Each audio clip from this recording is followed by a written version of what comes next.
Welcome to a special crossover episode of Music Rewind. I'm your host, Steve Epley, and today we're bringing you another rock block featuring 5 incredible episodes from Album Archives, the vault of music history. Album Archives is a micro-podcast counting down the top 300 albums of all time, as voted on by you, listeners of the Music Rewind podcast. New 10-minute episodes drop every Monday, covering each album in the countdown. Be sure to subscribe to that show and follow us to the end. And now, on with the show. Let's set the stage. It's 1967, and the Doors are riding high off their explosive debut album, a raw, psychedelic juggernaut that introduced the world to Jim Morrison's primal poetry and the band's hypnotic sound. But the summer of love is in full swing, and the music scene is a kaleidoscope of experimentation. Sgt. Pepper's had just dropped. Jimi Hendrix is setting guitars on fire. The Velvet Underground is smoldering in New York, and Pink Floyd is unleashing Piper on the world. The counterculture is buzzing, and the music world has shifted with it. The Doors, Jim Morrison, Ray Manzarek, Robbie Krieger, and John Densmore, they didn't rest on their laurels from their massive debut. They dove into the studio with producer Paul Rothchild and engineer Bruce Botnick at Sunset Sound in Hollywood, crafting Strange Days, an album that's darker, weirder, and more experimental than their first. Released in September 1967, 8 months after their debut, this is the album that solidified the Doors as the poets of the psychedelic underground. When you're strange, faces come out of the rain. When you're strange, no one remembers your name. When you're strange, when you're strange, when you're... Welcome to Album Archives, where we dive into the top 300 albums of all time as voted on by fans of the Music Rewind podcast. I'm your host, Steve Epley, and today we're stepping into the surreal, smoky haze of number 285, Strange Days by the Doors. Released in 1967, this record is a haunting trip through Morrison's mind, equal parts poetic, menacing, and cinematic. We'll explore its creation, its groundbreaking sound, its cultural impact, and why it still casts a spell today. So light up your incense, dim the lights, and let's get strange with the Doors.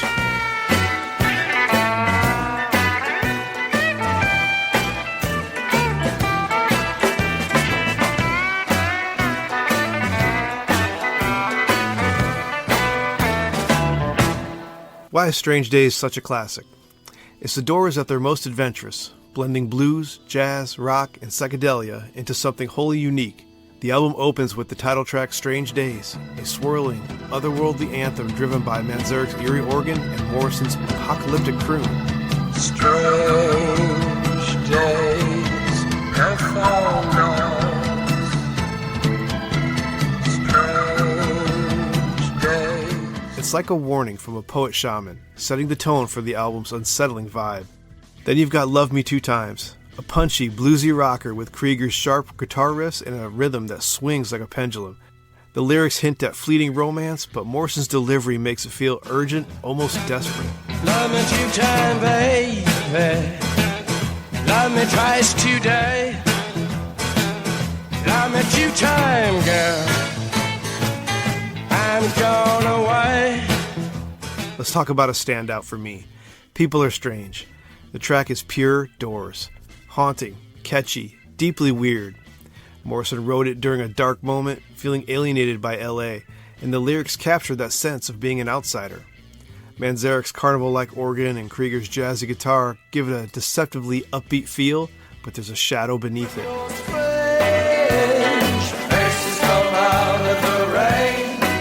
When you're strange, no one remembers your name.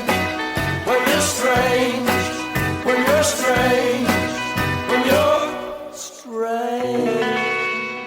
The song hit number 12 on the Billboard Hot 100, proving the Doors could be both radio-friendly and profoundly unsettling. One recording fact, this was one of the first rock songs to use a harpsichord sound, courtesy of Manzarek's keyboard wizardry on a Vox Continental, showing how the band pushed boundaries, even in their poppier moments. Honestly, this tracklist is quite the wild ride. Moonlight Drive is a slinky, poetic gem, Morrison's vocals gliding over Krieger's slide guitar like a midnight cruise along the Pacific. When the Music's Over is an 11-minute epic that closes the album out, a sprawling, apocalyptic jam featuring a classic Jim Morrison rant about the end of the world, all while Manzarek's organ wails like a banshee. It's crazy. It's the Doors at their most theatrical, blending jazz improv with a raw rock energy. There's also Unhappy Girl, a short hypnotic track with a pulsing beat and Morrison's cryptic lyrics. At 40 minutes, Strange Days feels like a fever dream. Every song pulls you deeper into its psychedelic vortex. Unhappy girl, left all alone, playing solitaire, playing one into your soul. Thematically, Strange Days is a journey through alienation, desire, and existential dread. Morrison's lyrics are like pages from a beat poet's notebook, with tracks like You're Lost, Little Girl and I Can't See Your Face in My Mind. They explore love and loss with a surreal edge, while Horse Latitudes is a chilling spoken word piece inspired by a ship's crew throwing horses overboard to survive a storm. Wild stuff. The production, led by Paul A. Rothchild, is groundbreaking. The Doors were one of the first bands to use the Moog synthesizer, adding eerie textures to tracks like Strange Days. Recorded at Sunset Sound, the sessions were intense. Morrison was often drunk and erratic, but his raw energy fueled the album's dark magic. The band's whole chemistry, with Manzarek's keys, Krieger's guitar, and Densmore's jazz-inflected drums, created a sound that was both primal and futuristic. You're lost, tell me who are you? Think that you know what to do. Let's put 1967 in context. The music world was exploding. Sgt. Pepper's Lonely Hearts Club Band redefined what albums could be. Hendrix's Are You Experienced brought psychedelic rock to the masses, and bands like Jefferson Airplane were shaping the San Francisco sound. Strange Days stood out for its raw intensity and literary depth. It sold over 1 million copies and spawned 2 top 40 singles. Critics, like those in Rolling Stone, called it a darker, more introspective follow-up to their debut, though some felt it lacked the raw edge of the first album. However, its influence is massive, with bands like Joy Division, Iggy Pop, and even Radiohead have cited the Doors' ability to blend poetry with primal rock. And that iconic album cover, with its circus-like cast of characters in a New York alley, perfectly capturing the album's bizarre, theatrical vibe.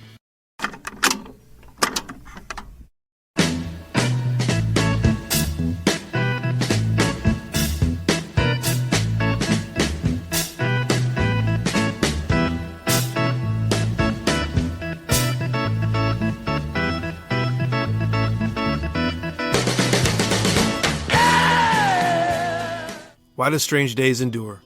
First, the songs are unforgettable, melodic yet menacing, catchy yet complex. Second, its sound, blending blues, jazz, and psychedelia with early synth experimentation. It feels both of its time and ahead of its time. Third, Jim Morrison. The man had charisma. His voice, part crooner, part shaman, it makes every track feel like a ritual. The album takes me back to my army days, beach parties between maneuvers and spinning classic rock vinyls in the barracks until late at night. We'd listen to when the music's over and feel like we were tapping into something cosmic, something bigger than ourselves. It's the kind of album that makes you want to write poetry or hit the road at midnight. One more note.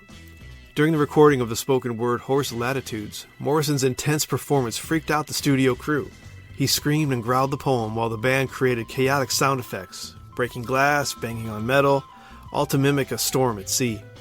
It was definitely a bold experiment that showed the Doors needed to push boundaries, even if it meant alienating some listeners. It's a deep cut in a moment in time of raw imagination and passion. Far out, man. Awkward instant, and the first animal is jettisoned. Legs furiously pumping their stiff green gallum, and heads bob up. Poised. If you haven't spun Strange Days lately, it's time to change that. Vinyl, CD, streaming, doesn't matter. It's a psychedelic masterpiece that's as haunting today as it was in '67. New to it, you're in for a trip through a world of shadows, poetry, and raw rock and roll. Delivered by 4 guys who made strange sound eternal. That's it for this edition of Album Archives.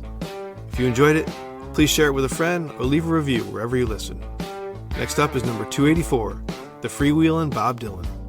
Check out the top albums list over on musicrewindpodcast.com to see where we're at and where we're headed. For now, I'm Steve Epley, and as I always say, listen to the full album. Until next time.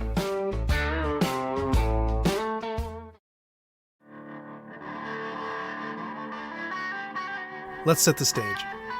It's 2009, and after years of jamming as friends, three rock titans, Dave Grohl of the Foo Fighters, John Paul Jones of Led Zeppelin, and Josh Homme of Queens of the Stone Age, joined forces to form one of the most celebrated supergroups in music history. Recorded in Los Angeles, with Grohl and Homme, or Home, depending on where you are in the world, co-producing alongside Alan Moulder, the trio unleashed their only studio album, Them Crooked Vultures. This self-titled debut hit number 12 in the Billboard 200, sold over 500,000 copies worldwide, and snagged a Grammy for Best Hard Rock Performance with the single New Fang. This is a supergroup firing on all cylinders, proving experience and chemistry can create something immortal.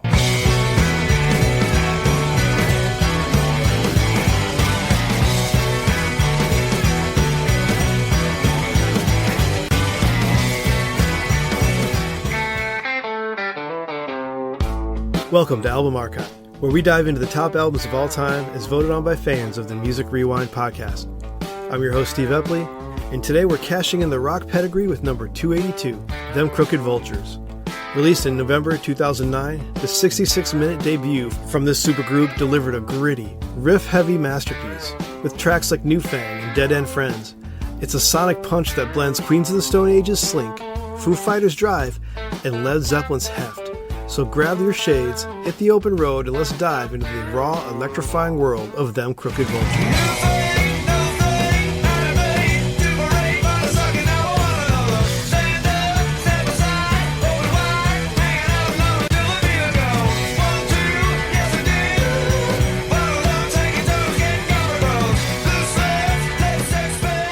This album represents the perfect moment in time for rock music. It's the mid-2000s. The seeds for Them Crooked Vultures were planted when Josh Homme and Dave Grohl started jamming together during downtime from their respective bands. Their friendship, built on mutual admiration and a shared love for heavy, groove-driven rock, sparked informal sessions where riffs and ideas flowed freely. Enter John Paul Jones, Led Zeppelin's legendary bassist and multi-instrumentalist, who connected with Homme through mutual friends and joined their jams around 2008. The trio's chemistry was instant, blending Homme's desert rock swagger, Grohl's relentless energy, and Jones's classic rock gravitas. At a particularly electric session, they decided to formalize their collaboration, bringing in guitarist Alain Johans for extra texture and hitting the studio in LA. Fueled by desire to create something raw and unfiltered, they crafted this riff-heavy beast that captured lightning in a bottle for one amazing album.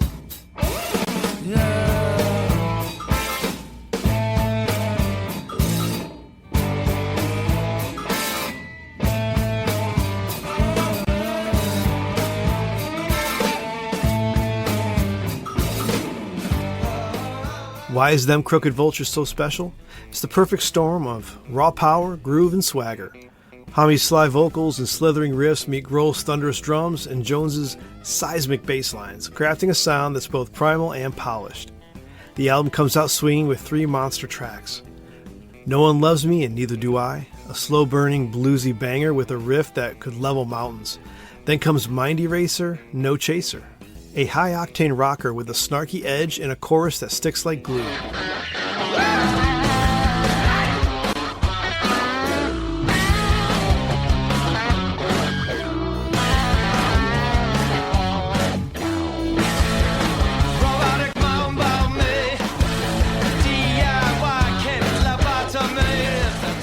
Followed by New Fang, a gritty, infectious anthem with Grohl's pounding beat and Homme's desert-cool delivery, a track that screams rock and roll revival.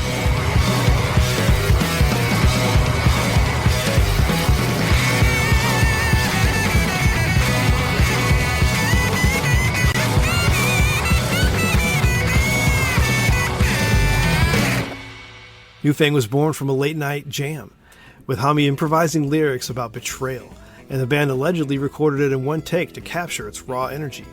It hit number 14 on the Billboard Rock Songs charts and became a festival favorite. Then there's Dead End Friends, a propulsive beast with Jones's funky bass anchoring Homme's jagged guitar. Elephants is a sprawling 7-minute epic, shifting from sludgy grooves to frenetic chaos. And Spinning in Daffodils closes with a hypnotic, almost cinematic vibe, Jones's keys adding to a Zeppelin-esque grandeur.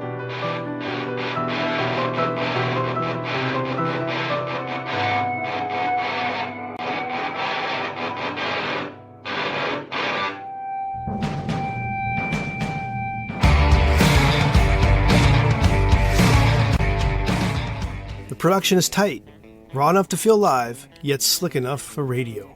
The tracklist is relentless and littered with hidden gems. Scumbag Blues channels Cream with its bluesy swagger and signature Jones flourishes. Bandoliers is a melodic gem with Homme's croon shining over a slinky groove. And Reptile slithers with psychedelic menace, its intricate rhythms showcasing Dave Grohl's drumming prowess.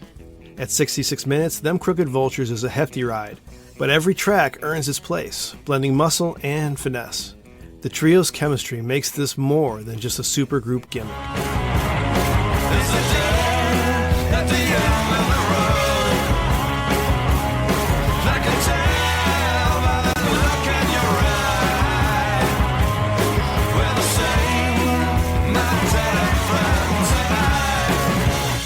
Thematically, Them Crooked Vultures is about grit, betrayal, and raw energy.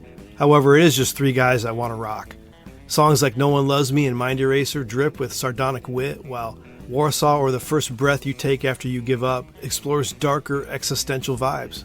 Recorded during the peak of indie rock and the garage rock revival, the album stood out with its unapologetic heaviness. Too raw for mainstream radio, too polished for the underground, with that heavy nod to 70s hard rock. It's like Led Zeppelin meets Queens of the Stone Age with a dash of Foo Fighters urgency, because that's exactly what it is.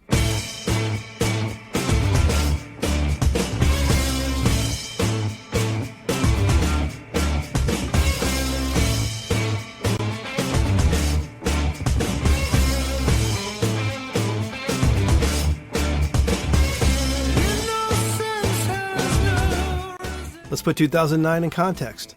The Black Keys and Arctic Monkeys were heating up the rock scene, while pop was dominated by Lady Gaga and Kanye West. Them Crooked Vultures stormed onto the scene, hitting number 8 in the UK and launching a world tour that sold out venues like Coachella. Critics raved. Rolling Stone called it a molten riff-stacked beast. Its influence lives on in bands like Royal Blood, who echo its blend of groove and aggression.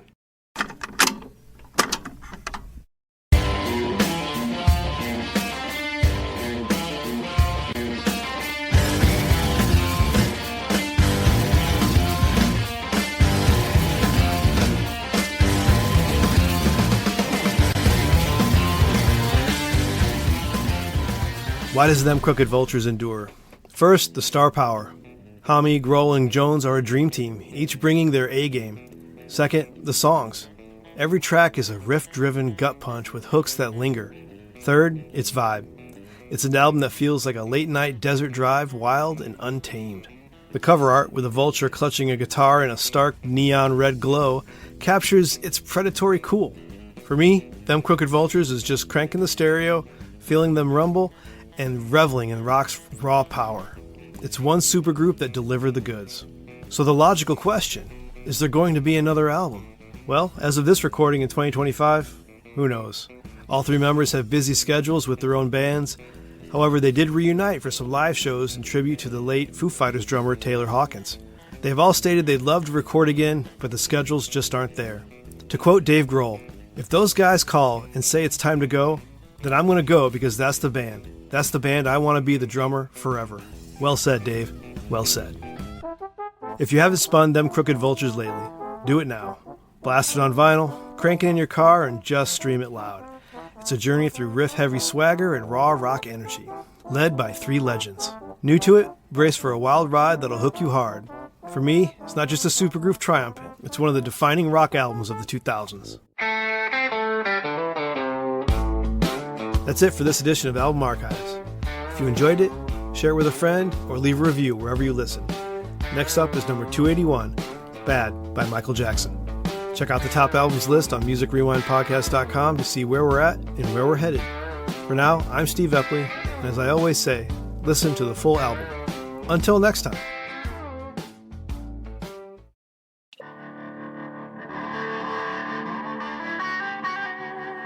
Let's set the stage. It's 1995, and Dave Grohl is dealing with the seismic loss of both Nirvana and Kurt Cobain. He decides to step out from behind the drum kit to forge a new path. Holed up in a Seattle studio, Grohl plays nearly every instrument himself, pouring raw emotion and relentless energy into a debut album that would launch one of rock's most enduring bands. The result? A 44-minute explosion of grunge-tinged rock that hit number 23 on the Billboard 200 and sold over 2 million copies worldwide. This is one man's catharsis turned into a rock and roll triumph. This is Foo Fighters.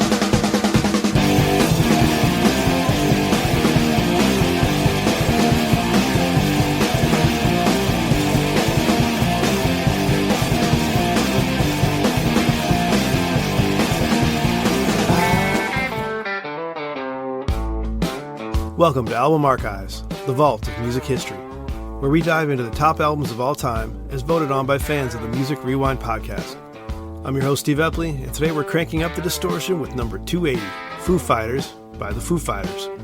Released in July 1995, his 44-minute debut is a raw, hook-laden masterpiece that blends grunge's grit with pop-punk melodies. With tracks like I'll Stick Around and Big Me, it's a record that screams resilience and reinvention. So plug in your air guitar, turn up the volume, and let's dive into the scrappy, electrifying world of Foo Fighters.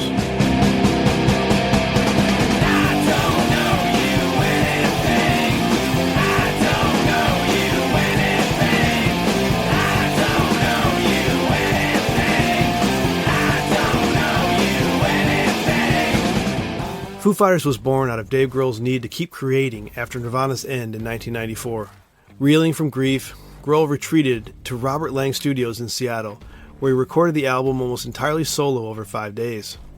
Drums, guitar, bass, vocals, all him. Originally intended as a demo under the name Foo Fighters, just to disguise his identity, the tapes caught the ear of Capitol Records, who signed him. Grohl then assembled the band to bring the songs to life on tour. Nate Mendel on bass, William Goldsmith on drums, and Pat Smear on guitar.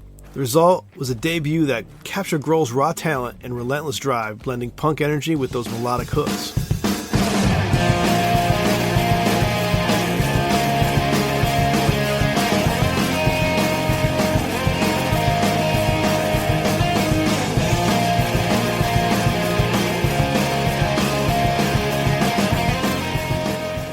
What puts this album on the top 300 of all time? Well, it became more than just a lightning in a bottle moment. It's Dave Grohl unfiltered, grieving, defiant, and full of heart. The album kicks off with This Is a Call, a blistering anthem with soaring choruses that feels like it's a declaration of survival. Then there's I'll Stick Around, a raw, angsty banger with a driving riff and lyrics rumored to take aim at Courtney Love. And Big Me, a jangling bubblegum pop gem, it shows Grohl's knack for melody, with its quirky video becoming an MTV staple, fantastically spoofing the classic Mentos commercials with their own photos. Beg me to talk about it. I could stand to prove if we can get around it. I know that it's true. Recording note, Grohl recorded Big Me in one take, aiming for a simple love song, and its candy-coated charm hit number 13 on the Billboard Alternative Songs charts. There's also Alone, Easy Target, a grunge-fueled standout with a pummeling rhythm and biting lyrics. Good Grief channels a Nirvana-like intensity with its frantic energy, and For All the Cows brings a playful slacker vibe to it. Peace is new, the cow is you. The cow is you. My cow has all run out. As it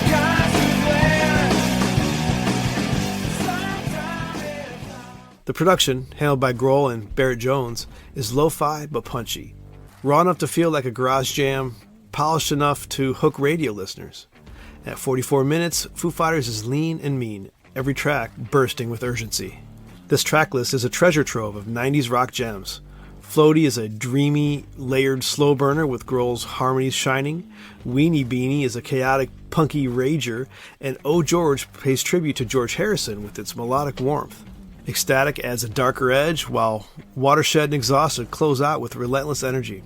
Grohl's one-man band approach, layering drums, guitars, and vocals, it really gives the album a cohesive, intimate feel, like you're hearing his soul laid bare.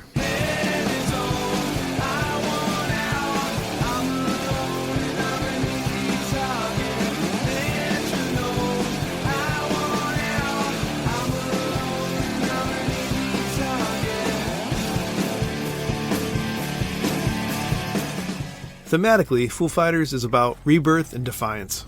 Songs like I'll Stick Around and This Is a Call reflect Grohl's resolve to move forward, while Big Me and Floaty reveal a softer, vulnerable side. Released in the heart of the 90s alternative boom, the album stood out for its blend of grunge's rawness and pop's accessibility. It arrived alongside Pearl Jam's Vitalogy and Smashing Pumpkins' Melancholy, carving its own space with that unpolished charm. The tour that followed saw the Foo Fighters win over crowds at festivals, cementing their place in rock's new guard.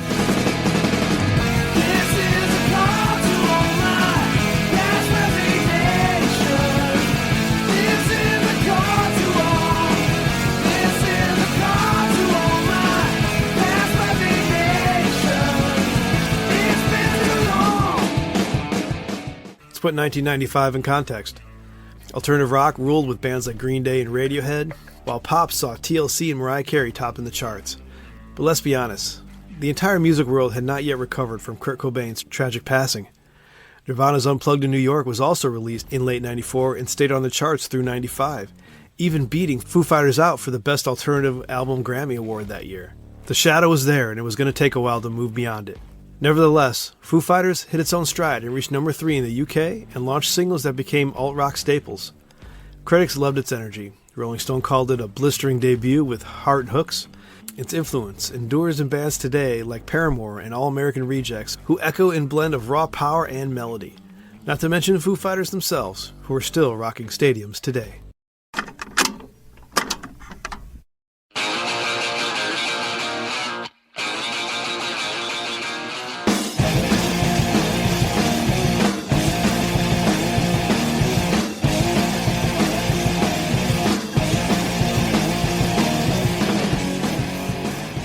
So why does Foo Fighters endure? First, Dave Grohl. His raw talent and charisma carry every track. Second, the songs. Each one's a hook-filled gut punch, balancing rock and heart. Third, its vibe. It's an album that feels like a late-night drive through a rainy Seattle, full of catharsis and hope. The cover art, a retro sci-fi gun against a vintage white background, it captures its playful yet rebellious spirit. For me, Foo Fighters is that CD in the Discman, a reminder of music's power to heal and ignite. It's a debut that launched a legacy. And what is that legacy of Foo Fighters today? As of 2025, the band's still rocking, with 12 studio albums and countless awards. The debut remains a fan favorite, celebrated with anniversary reissues and specific live performances. To quote Dave Grohl, that album was me saying, I'm still here and I've got something to say.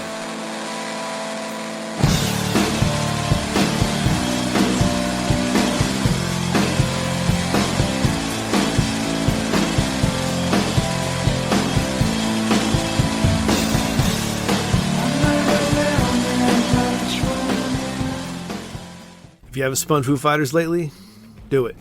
Crank it on CD, blast it in your car, or stream it out loud. It's a journey through 90s rock with raw heart, led by a legend finding his voice. New to it? Brace for a high-octane ride that'll hook you fast. For me, it's not just a debut. It's an album that contributed to my teenage years, and a testament to Dave Grohl's unstoppable spirit. That's it for this edition of Album Archives. If you enjoyed it, share it with a friend or leave a review wherever you listen. Next up is number 279, Ride the Lightning by Metallica. Check out musicrewindpodcast.com/album archives to see where we're at and where we're headed. For now, I'm Steve Epley, and as I always say, listen to the full album. Until next time.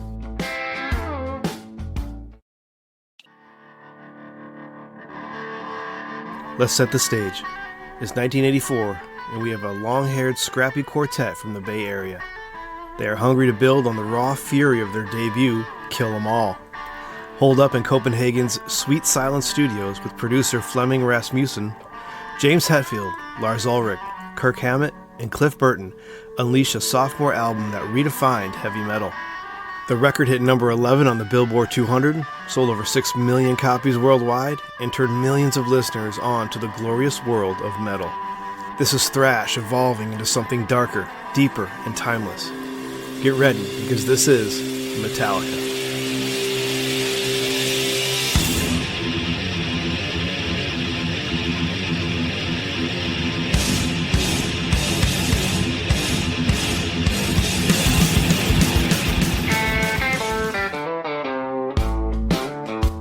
Welcome to Album Archives, the vault of music history, where we dive into the top albums of all time, as voted on by fans of the Music Rewind podcast.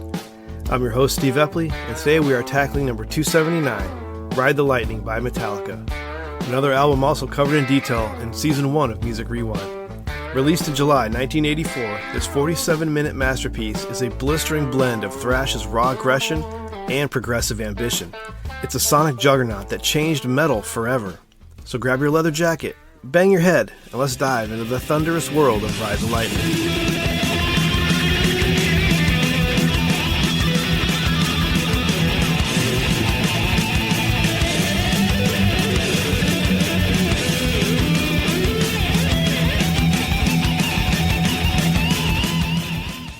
Ride the Lightning was born at a pivotal moment for Metallica. After Kill 'Em All put them on the map in '83, the band wanted to push beyond Thrash's raw speed. Recorded in Denmark over 6 weeks, the album saw Hetfield and Ulrich stepping up as songwriters, while Cliff Burton's classical influences and Hammett's melodic solos added the depth they needed. The band's chemistry, forged through relentless touring, was electric, and Rasmussen's production gave that sound a sharper, heavier edge. The underground cassette scene also played a huge role here. Fans traded dub tapes of Kill 'Em All and early Ride the Lightning demos through clubs and tape trading networks, spreading Metallica's name across the globe before the album even hit shelves. This DIY movement turned Metallica into a cult phenomenon, fueling their rise. The result was a record that balanced brutal intensity with newfound sophistication, proving Metallica was more than just a thrash act.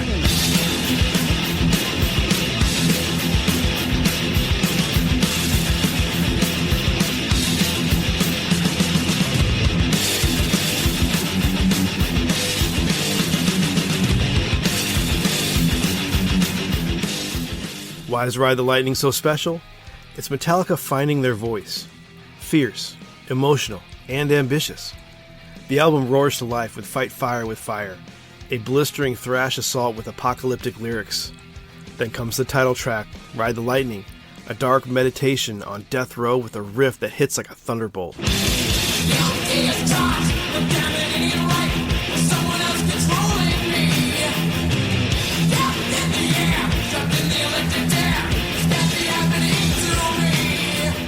And Fade to Black, a haunting epic about despair. It showed the band's emotional range, with those iconic solos that still give you goosebumps. One recording note, Fade to Black was inspired by Hetfield's struggles after the band's gear was stolen in Boston in early '84. The theft of their equipment, which included a prized Marshall amplifier, it left Hetfield feeling helpless and depressed, which then influenced the themes of loss and despair.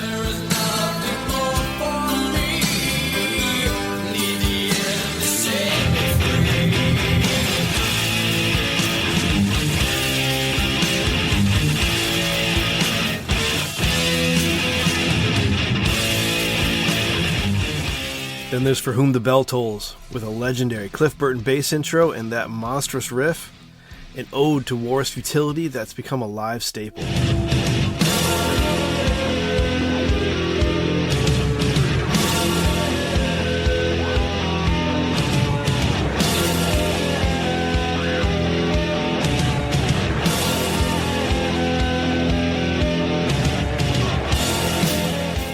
There's also Creeping Death, inspired by the Book of Exodus of all things, a thrash epic with a chant-along bridge that still ignites the mosh pits. Finally, there's also Call of Ktulu, an instrumental tribute to H.P. Lovecraft, showcasing Burton's genius with its brooding orchestral progression. You can just imagine that mythical creature rising from the deep with this as his intro song.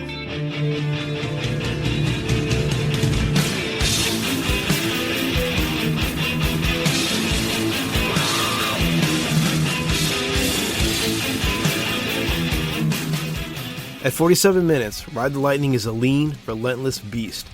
The track list alone is a masterclass in metal. Trapped Under Ice is a breakneck thrasher about being frozen alive, while Escape brings a rare melodic hook with its defiant energy. Closing the album with Call of Ktulu brilliantly gives that cinematic feel, with its intricate layers showing Metallica's sonic evolution. The band's chemistry makes every track feel alive. This was Metallica at their hungriest, pushed by a fan base that was already rabid, thanks to those bootleg cassettes and their wild live shows. Thematically, Ride the Lightning tackles big ideas: death, war, betrayal, and existential dread. Songs like Fade to Black and Ride the Lightning explore mortality with unflinching honesty, while Creeping Death and For Whom the Bell Tolls weave historical and biblical imagery. Released during the peak of thrash alongside Slayer's Hell Awaits and Spreading the Disease from Anthrax, the album stood out for its emotional depth and its technical prowess. The underground tape trading scene gave it a head start with those swapped bootlegs, building a grassroots buzz that made Metallica a metal juggernaut before mainstream radio even caught on. Let's put 1984 in context. A legendary year that we will return to many times on this countdown. The metal scene was exploding with Iron Maiden's Powerslave and Judas Priest's Defenders of the Faith, while pop was ruled by Madonna and Prince. Ride the Lightning carved its own path. Propelled by that hardcore fan base and relentless touring, it eventually hit number 3 on the UK metal charts. Critics hailed it. Kerrang called it a thrash masterpiece with heart. Its influence is massive, inspiring almost all rock bands today, especially those ones that blend melody with aggression, like Trivium or Land of God. With any band today, there's no escaping Metallica.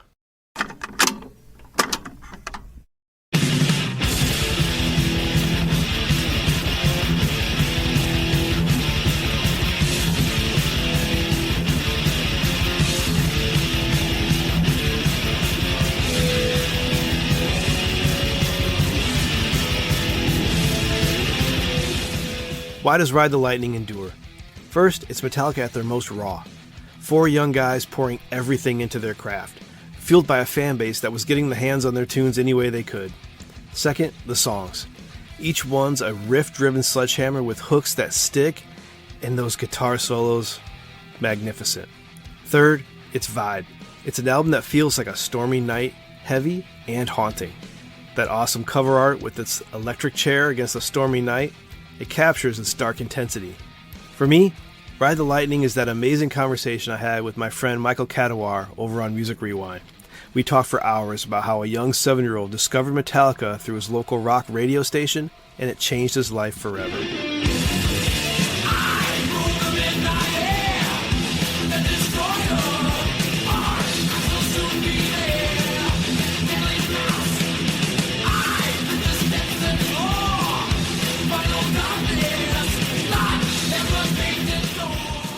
What's the legacy of Ride the Lightning? As of 2025, it remains a fan favorite, celebrated in reissues and live performances, most recently in Metallica's M72 tour. Cliff Burton's tragic death in 1986 adds a bittersweet weight, but his influence lives on in their follow-up masterpiece, Master of Puppets, as well. To quote Lars Ulrich, Cliff brought in this whole other level. Classical stuff, harmony, structure, it was like going from a garage to a cathedral.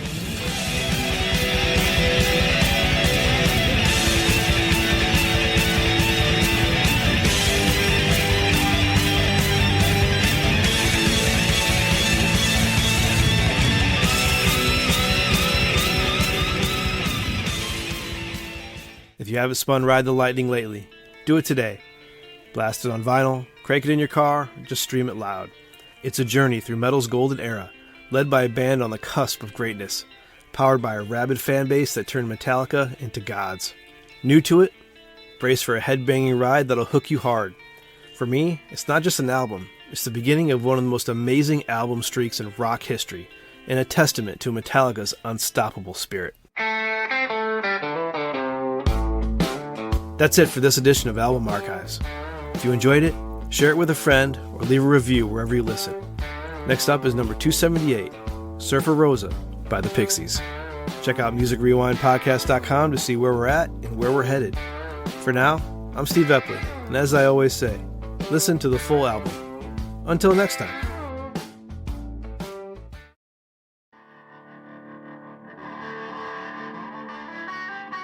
Let's set the stage. It's 2013 and rock music is gasping for air. EDM rules the clubs, hip-hop runs the charts, and guitars feel like a relic of the past. Then, from the smoky corners of Sheffield and the desert haze of Los Angeles, a band once known for their frenetic anthems emerges transformed. Striding back into the spotlight with swagger, soul, and a slow, seductive groove, we have the Arctic Monkeys. Recorded at Rancho de la Luna with producer James Ford and Queens of the Stone Age's Josh Homme lending a ghostly hand, AM was not just a comeback, it was a reinvention, a fusion of rock, R&B, and late-night lust. It hit number 1 in the UK, cracked the US top 10, and made the Arctic Monkeys the biggest British band of their generation. This was rock, reborn for the midnight hour. Have you got color in your cheeks? Do you ever get that feel that you can't shift, the tide that sticks around like summits in your teeth? Welcome to Album Archives, where we dive into the top albums of all time, as voted on by fans of the Music Rewind podcast. I'm your host, Steve Epley, and today we're exploring the sick, seductive pulse of number 274, AM by Arctic Monkeys. Released in September 2013, this was their 5th studio album, and it marked a bold evolution. Gone were the scrappy teenage riffs of their debut, replaced with hypnotic rhythms, velvet vocals, and grooves that dripped like smoke. With hits like Do I Want to Know, Are You Mine, and Why'd You Only Call Me When You're High. AM was the sound of rock adjusting its collar, straightening its leather jacket, and confidently walking back into the room. Now, let's step into the neon glow of AM. Crawling back to you. Never thought I'd call and run. You like you, 'cause I always do. Maybe I'm too busy being lost. Back in 2013, the Arctic Monkeys had already conquered the UK, but they wanted something bigger. Their earlier albums, Whatever People Say I Am, That's What I'm Not, Favorite Worst Nightmare, and Humbug, had evolved from lightning-fast garage rock to moody psychedelia, always evolving along the way. But AM was something new, sleek, sultry, and rhythm-driven. Alex Turner described it as a record you could put on at a party or in the bedroom. Influenced by Dr. Dre's low-end beats and the Black Keys' fuzzed-out guitar tones, the band crafted a sound that felt modern yet timeless, like Motown dipped in motor oil. From the bottom of your heart, the relegation zone. I saw this coming from the start. Why is AM so special? First, its sound. A dark, magnetic blend of hip-hop rhythms and desert rock atmosphere from a British band. Brilliant. The opening 2-1 punch of Do I Want to Know and Are You Mine hits like thunder. Heavy, seductive, irresistible. Second, its songwriting. Turner's lyrics are sharp, poetic, and laced with nocturnal longing. Songs like Arabella and Why'd You Only Call Me When You're High turn late-night texts and bad decisions into pop art. And third, its mood. AM feels like a city after midnight. Sleek cars, dim lights, and temptation around every corner. One recording note, Do I Want to Know was built on a slow, stomping beat inspired by Dre and the Black Keys, with Taylor layering falsetto harmonies and vintage reverb. It became the band's biggest US hit, spending over 60 weeks on the Billboard Hot 100 and introducing the world to a more mature, mysterious Arctic Monkeys. Then there's Why'd You Only Call Me When You're High, a song that captures the loneliness and self-doubt behind the swagger. Left you multiple missed calls into my message you replied. Why'd you only call me when you're high? High. Why'd you only call me when you're high? Step Out of It adds a playful bounce, while Arabella blends Sabbath riffs with soul harmonies, evoking both Hendrix and hip-hop in one breath. The horizon tries, but it's just not as kind on the eye.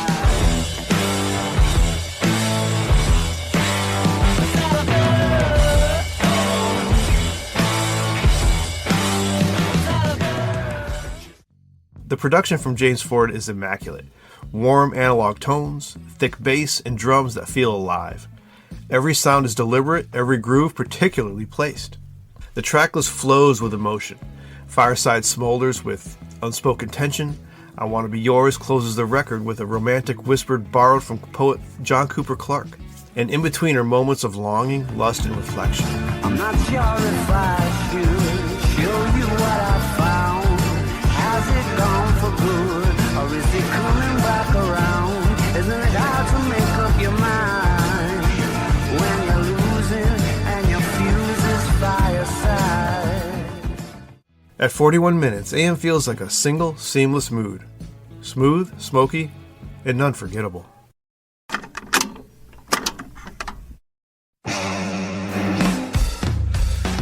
I'm a puppet on a string, Tracy Island, time traveling diamond, could have shaped heartaches to come to find you for in some velvet morning. Years too late, she's a silver lining, Lone Ranger riding through an open. Why does AM endure? First, it's reinvention. It's the sound of a band evolving without losing themselves, which is quite rare in music history. Second, it's versatility. It bridges genres, appealing to indie fans, R&B lovers, and classic rock diehards alike. Third, it's atmosphere. AM is more than music. It's a feeling. For me, this is the Arctic Monkeys at their coolest. Confident, redefined, and completely in control. It's an album that takes you somewhere, through dim alleys, flashing lights, and quiet 3 a.m. confessions. And when it ends, you're tempted to hit repeat just to stay in that world a little longer.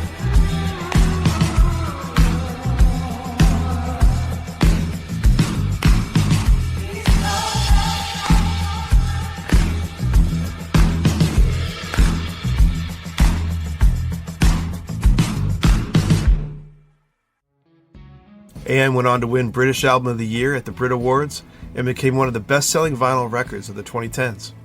It cemented Alex Turner as one of modern rock's most stylish frontmen and proved that guitars could still sound sexy in the digital age. Even a decade later, its grooves and mood continued to inspire, from the 1975 to the Arctic Monkeys' own follow-up albums. To quote Turner, "We wanted to make something people could dance to, but still cry if they needed to. Mission accomplished." If you haven't spun AM lately, grab a glass, dim the lights, and press play. It's a masterclass in cool. An album that whispers, growls, and seduces all at once. New to it, you're in for a ride that's equal parts swagger and soul. For me, not just one of the best albums of the 2010s, it's a reminder that rock and roll, when done right, never really goes out of style.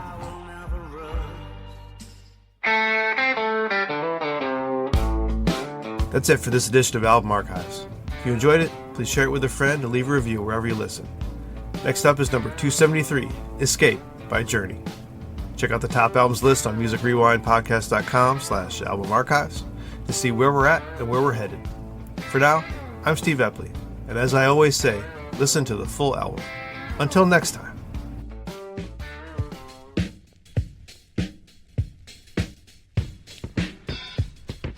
That's it for this rock block from Album Archives. If you enjoyed it, share it with a friend or leave a review wherever you listen. Find Album Archives on your favorite listening platform to join us as we count down to number 1. Apple, Spotify, the show is on all of them. You can also find the show on the usual socials to voice your love for your favorite album. For now, I'm Steve Epley, and as I always say, listen to the full album. Until next time.